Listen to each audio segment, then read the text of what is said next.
We are back better than ever. Amara Baptist and Meg Reyes, Director of Communications for Blue Wire Pods.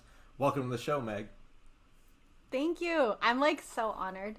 When you both reached out to me, I even said, I'm like, wow, this is a badge of honor. So I'm very excited to be here. We're really We're happy excited to to have have you. you.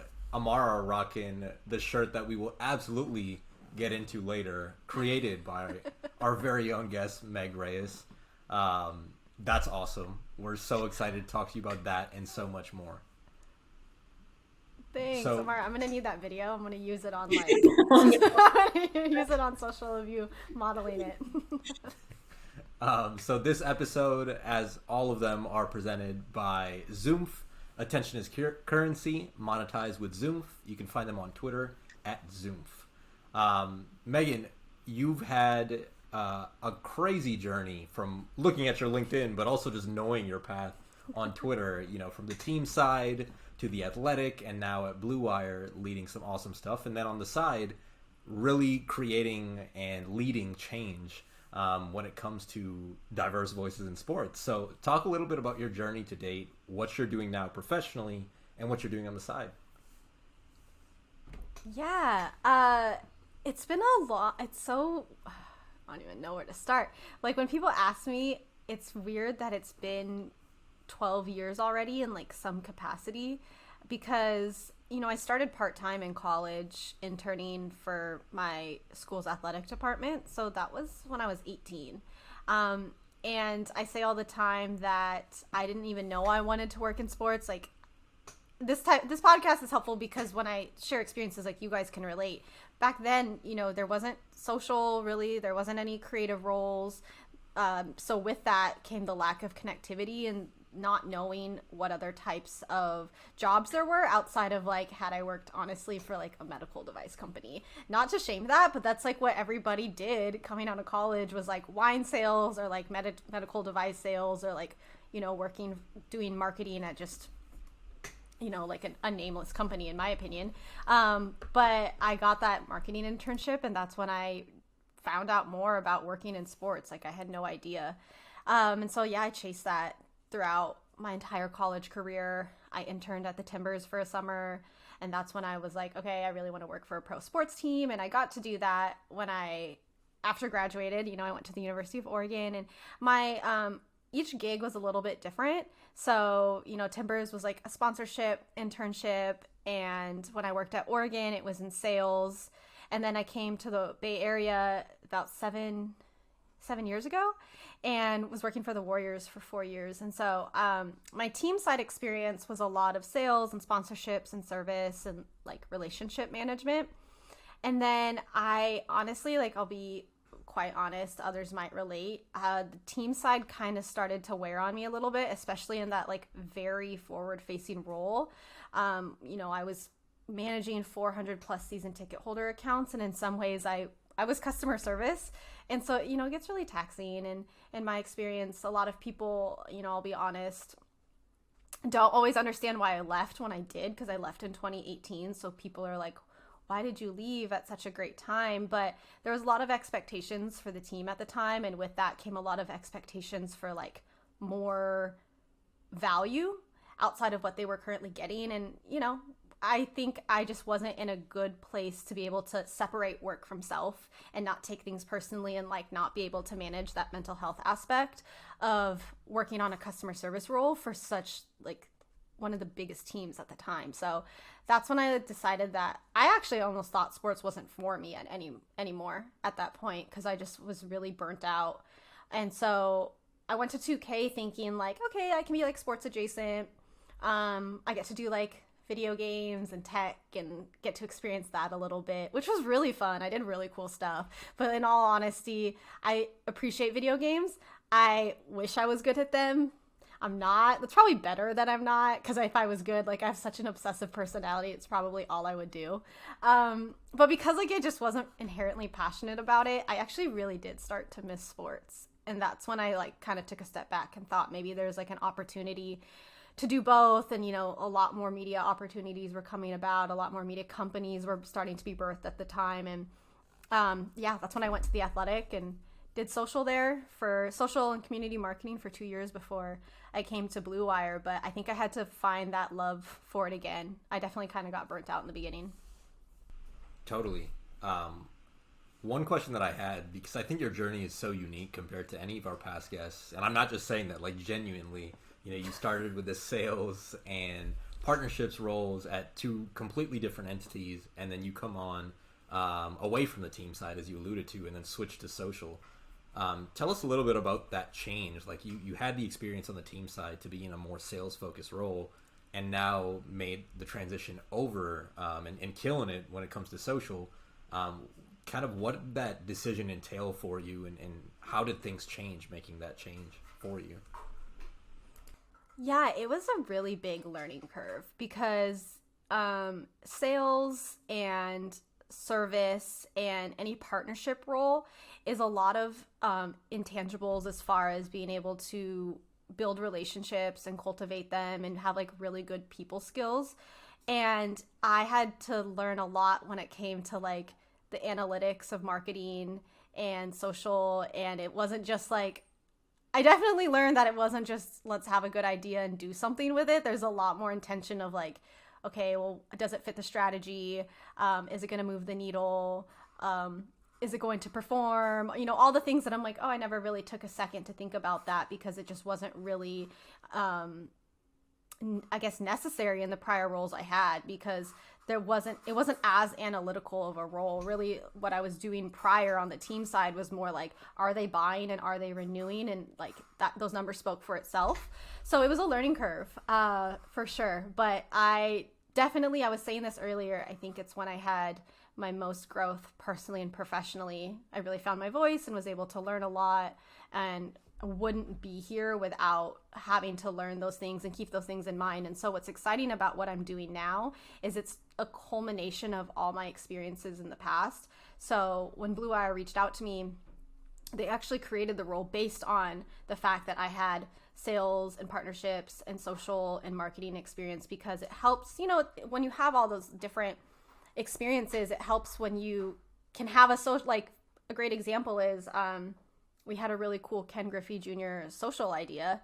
It went viral, and then Coors Light came around literally a couple days later, and we're like, we want to sponsor the whole podcast. We want to be the name sponsor for the whole podcast. So, some people wouldn't fully understand that means you have to create new assets. You need to add the logo. You need to change your copy. And a lot of people don't get that. Like, you balk at it and you will play along because you have to. But when you've had those experiences on all the other sides, you can really understand and sort of empathize and put yourself in the shoes of like, this is why it's important.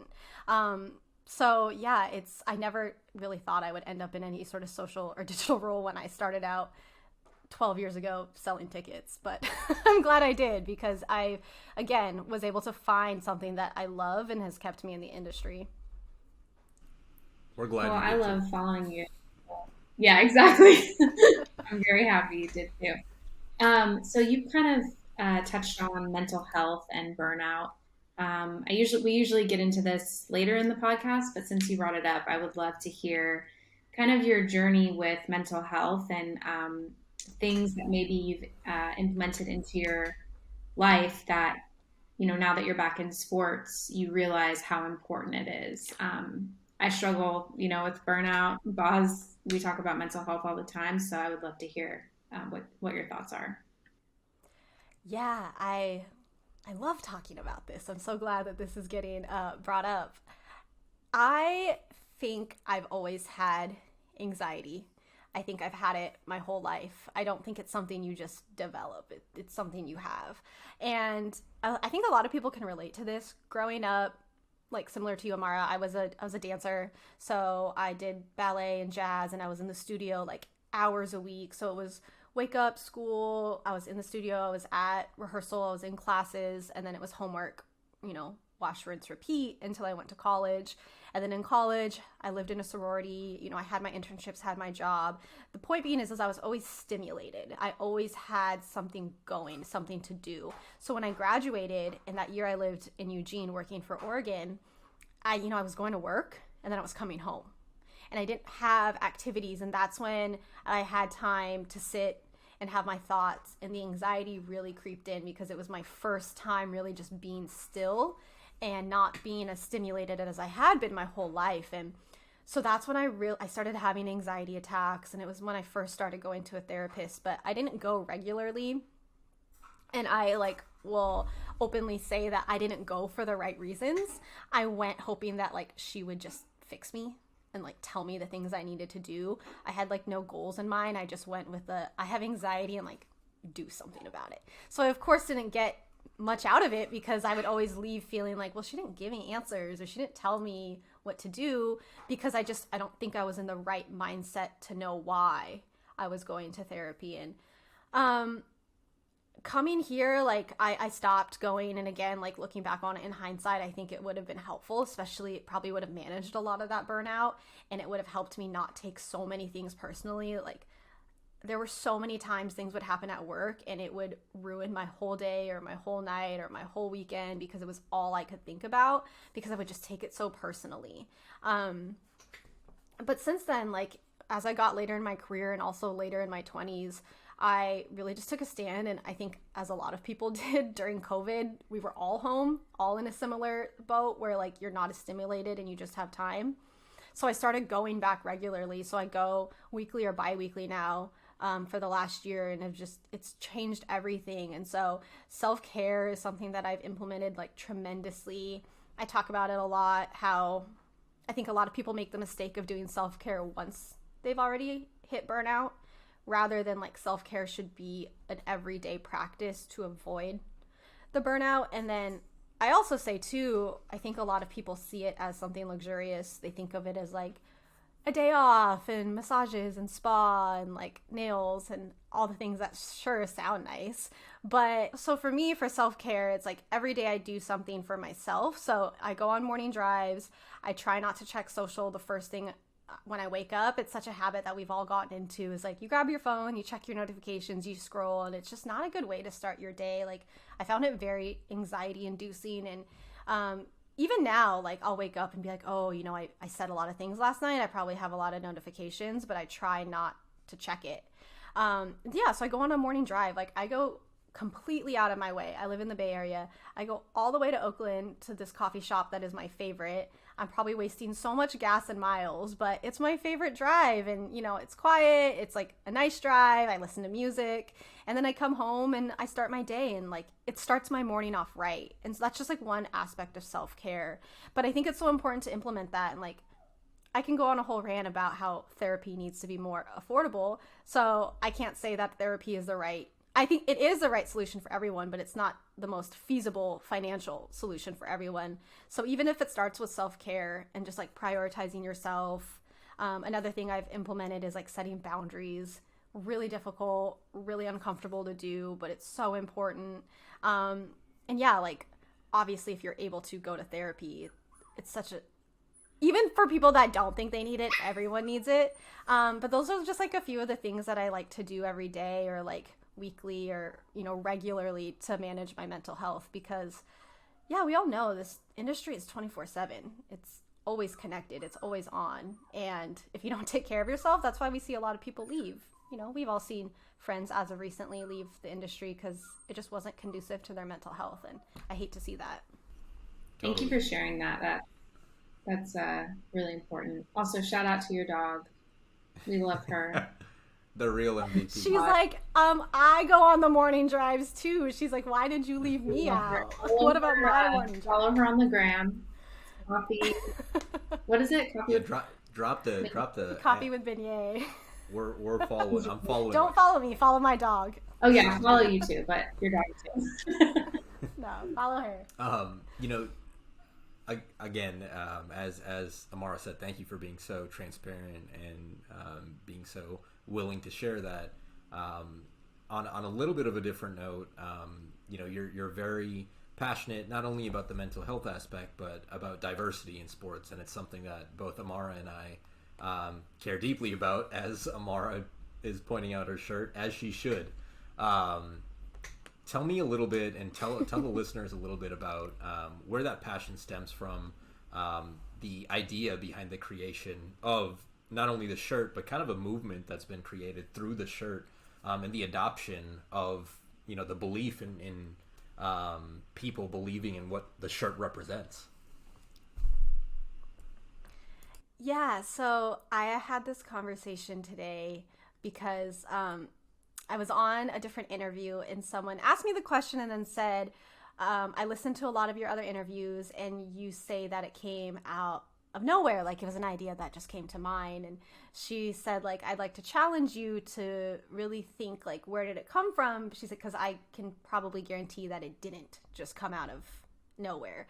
And she's right, it didn't. It was a long time coming, you know, all my years in the industry, my personal experiences, but even like taking it a step further, because I can say, I can, you know, check my own privilege that while I've had my own challenges, my opportunities and my journey in sports has been a lot more affordable than other people, like if we were going to point it out for, you know, Black men and women. So, you know, my own personal experiences and then, you know, seeing the people that we know in the industry share publicly and in a vulnerable state their mistreatment and the missed opportunities that they were presented in sports. And as we also saw last year, a lot of companies were performative and said that they were going to hire more diversity and add more policies and, you know, be better in the wake of like all the social justice, and then they didn't.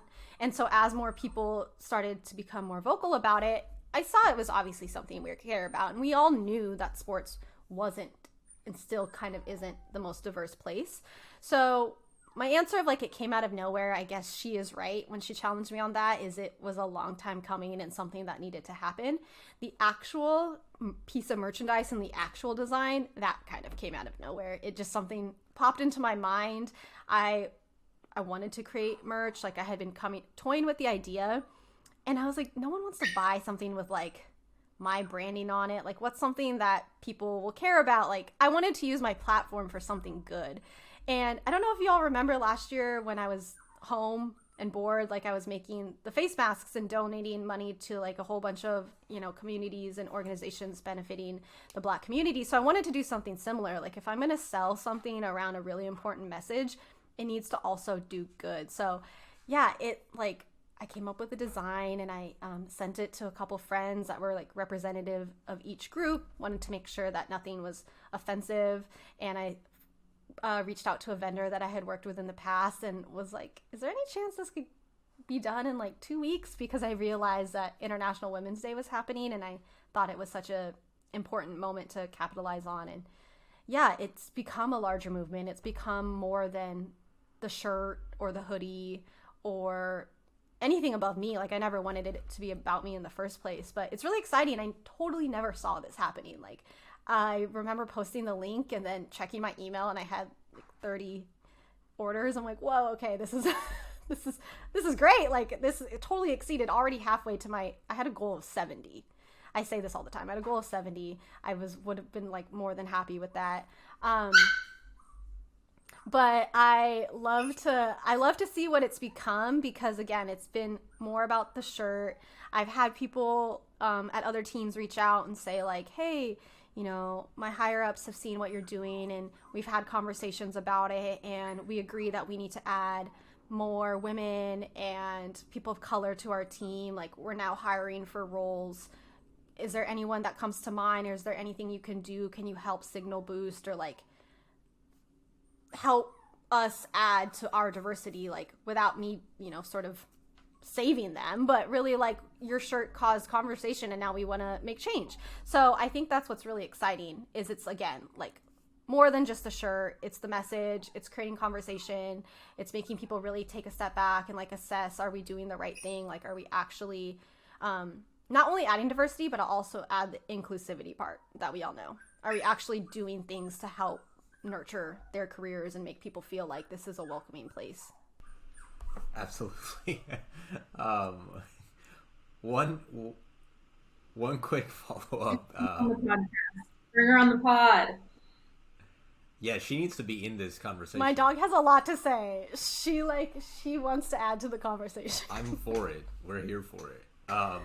No, one quick follow-up on that, and you kind of hit on it and alluded to it, but in regards to how sports can better itself when it comes to diverse hiring practices. I think now more than ever, it should be and should continue to be at the forefront of everyone's mind. And not to say, as you said, you're not solving. It's something collectively sports has to do.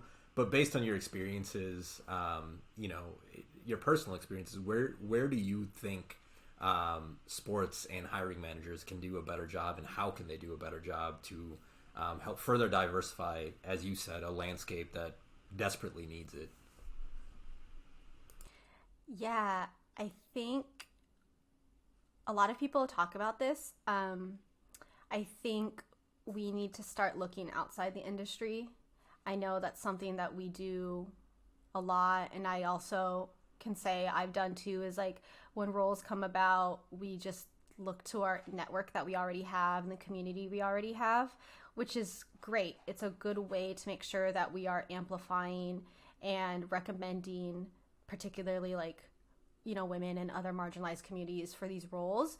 But there's also so many brilliant minds outside of sports that bring a lot of perspective, fresh perspective, and a lot of them also want to get into the industry. And so I think I would say that looking outside of sports, because it's all transferable. Like if you, for example, like in a social role, if you understand social, it's transferable and it brings a fresh perspective, especially if you're coming from like fashion or entertainment or other industries. Like if you have the both hard and soft skills, you can do it. And I think that will add to the diversity. Is I feel like we're kind of starting to recycle a little bit, and there's a lot of talent, but there's also a lot of talent outside of sports that can add to it. And then it goes also back to what I was saying about inclusivity. Is it's just really disappointing when you see companies, sports or non-sports, that hire to like check a box, but then they don't do anything to actually add to the inclusivity part. And I think that gets lost on a lot of people, is they're two very different things with two very different intentions.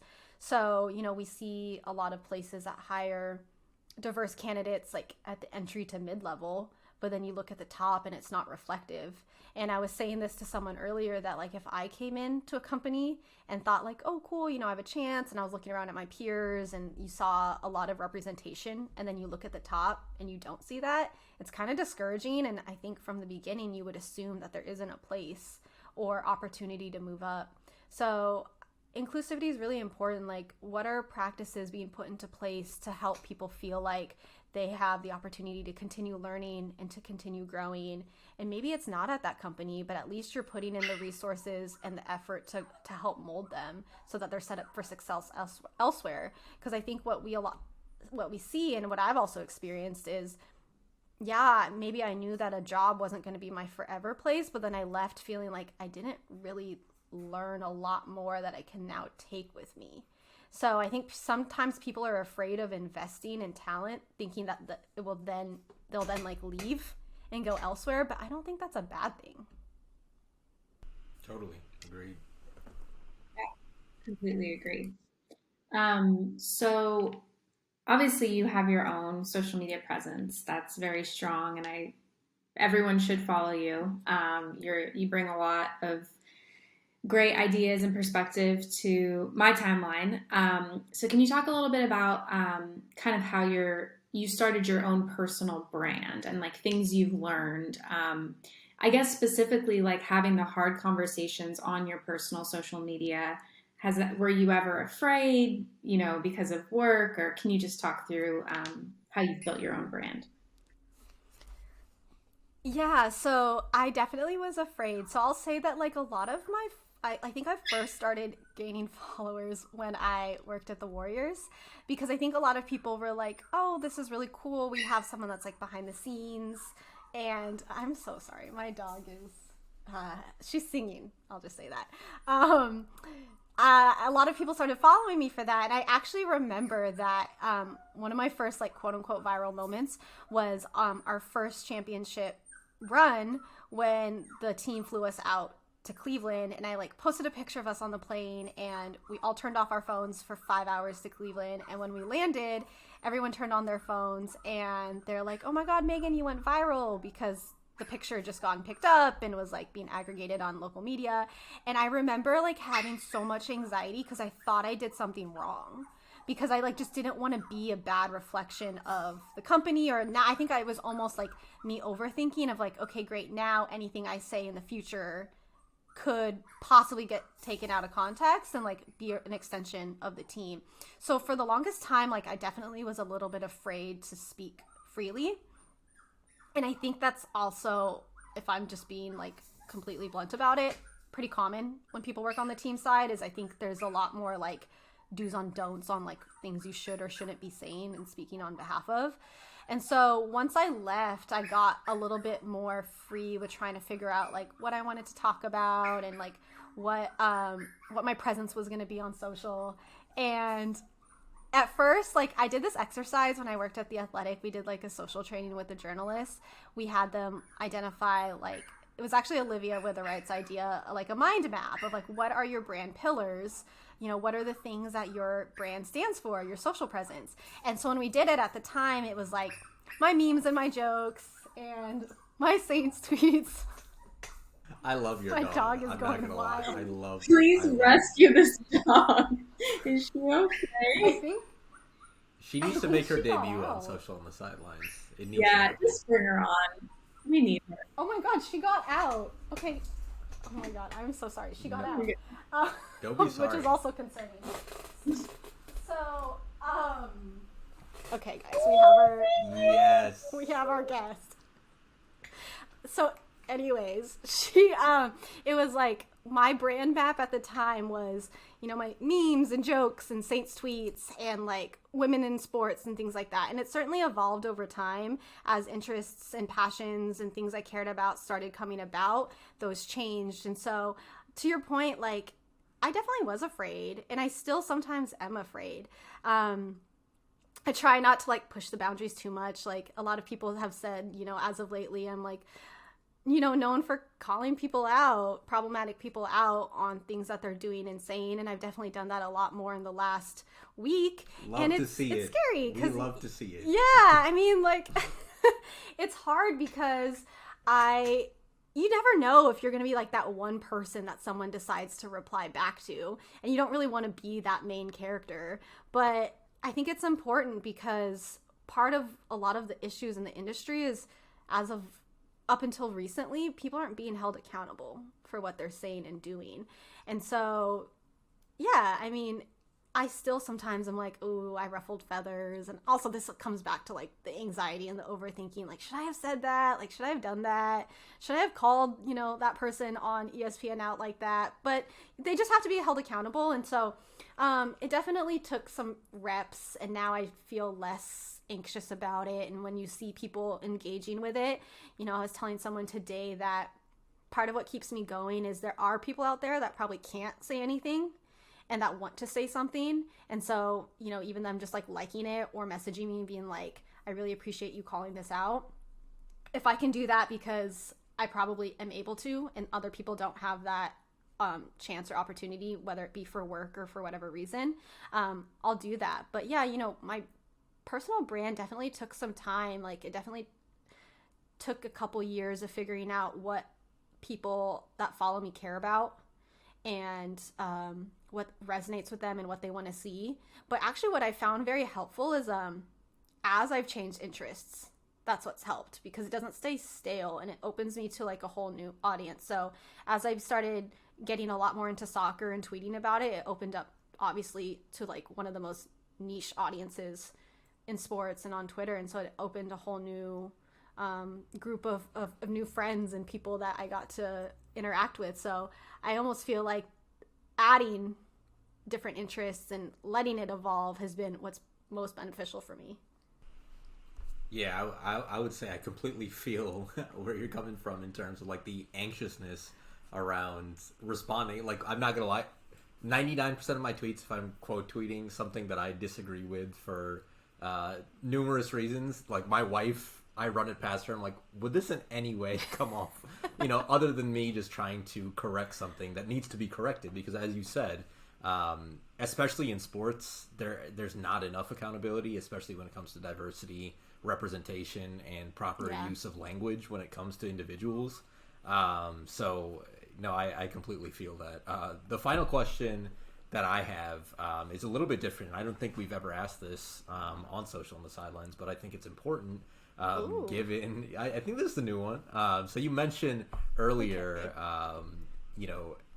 before you took this job, it was kind of constructed for you, and I'm sure if you're willing and able to have the conversation, I'm curious what advice you might have in regards to when people are switching careers, how to get the best out of your next step in terms of like constructing a job that's specifically for you, right? Like I don't think that necessarily happens as often as it should, because people don't necessarily have the self-confidence, I guess, to or for a multitude of reasons. Again, you don't want to necessarily ruffle feathers with a potential employer.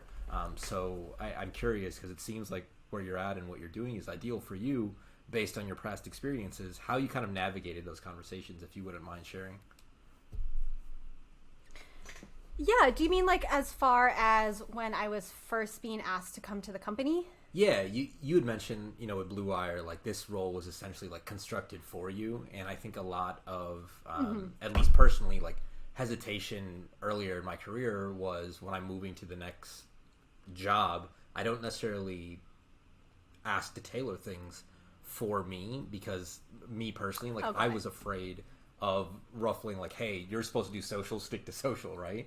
And obviously had I done that, I think I would have benefited a lot more from that.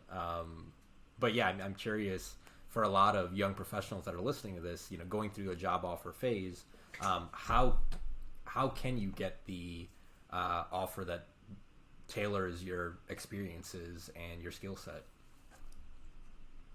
Okay, yeah, no, I'm happy to talk about this because I think it's really important. And even outside of like maybe having a job tailored or constructed to your experiences, I think it's important to even just like in any negotiation process, because usually there's like something that you want, whether it's money or a title or like a tweak in a scope. Like there's something that a lot of us, I think, have been conditioned to accept or like be grateful for. So even for myself, it was a little scary. There were certain nuances and like details to the job that I wanted to negotiate. And when you're like an anxious person and kind of a people pleaser, you don't want to say anything because, again, like you don't want to ruffle feathers and you don't want to, come across as ungrateful. I kind of just, I had to do it. And I know that's not helpful advice. And it's really funny because in therapy, I'll ask my therapist, like, okay, so now I need to work on XYZ. Very vulnerably, in my case, it's vulnerability. So like, okay, I need to work on vulnerability. How do I do it? And she'll be like, you just have to do it. I'm like, that's horrible advice. This is not what I pay you for. But it's true. Like you kind of just have to practice it, I think, is a better way of doing it. And I also think like you just have to ask. And the worst case is they'll come back and say no. But best case is they'll come back and say yes.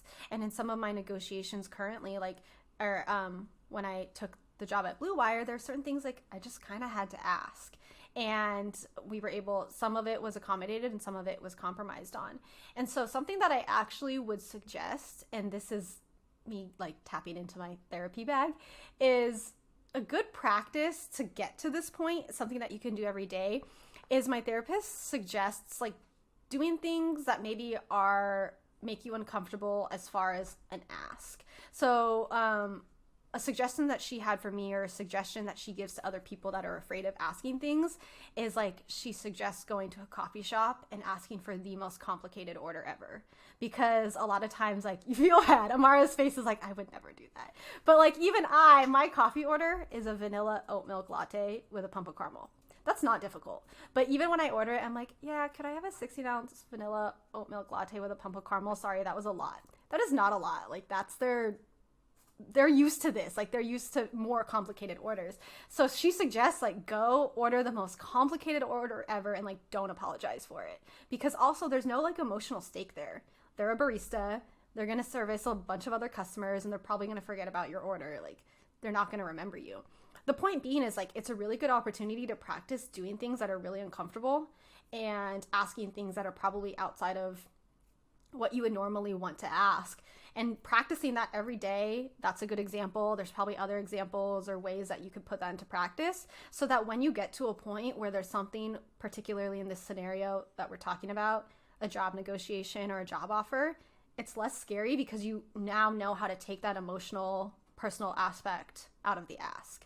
And so I have not really practiced the coffee order because I still apologize for my like quite simple drink, but I do think that's really good. And a part of like in my experiences, it was really scary for me and I just did it. But I think in hindsight, had I started practicing doing things that were outside of my comfort zone leading up to it, I probably wouldn't have had as much fear. But I'm glad I did because I was, you know, we were able to find things that worked. And it took some time. Like the offer process took a little bit because we were just fine tuning the role so much.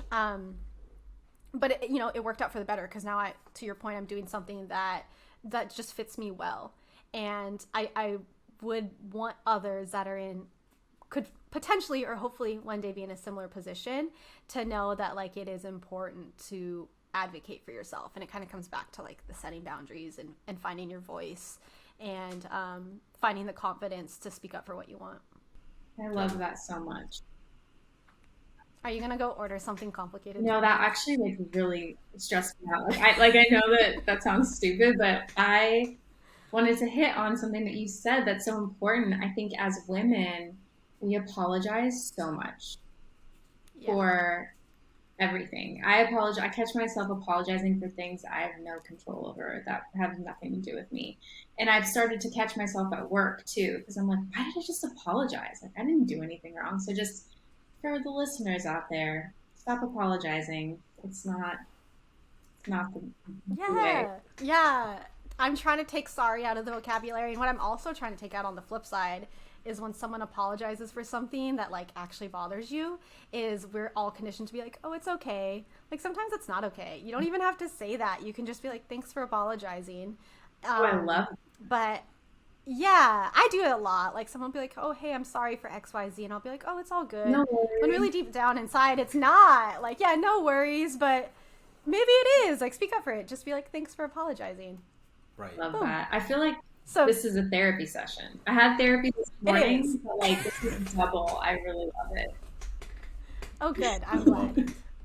Less social on the sidelines and more like therapy. Therapy on the sidelines. Let's get it. I'm here for it. I like it. Amara, you want to close out? Yeah, I think that's all we had, unless you wanted to leave our listeners with any parting words. Oh, sure. Well, thank you both for having me. This was really fun, and I'm like very grateful to be here with you both and be on your new season. And yeah, parting words, just to summarize what we talked about, like, you know, prioritize self-care, especially in this industry, especially if you're in social. We know what it does to you mentally, and I hope by now enough of us have been vocal about avoiding that mental burnout. You know, don't even let yourself get there. Setting those boundaries and, you know, asking for what you want. And I think that's applicable in social, outside of social and outside of sports, but I hope that's helpful for everyone that's listening. Thank you so much. As always, Social on the Sidelines is now presented by Zoom. Attention is currency, monetized with Zoom, and follow them on Twitter at Zoom. It's a lot of Zoom. Shout out to Zoom. Shout out to Meg. Shout out to the doggy that I will now follow immediately. I am. Thank you for having me and her. She had a lot to say, so both of us are very grateful that you had us on. It was very important stuff that we had to hear, and I'm glad that she said it.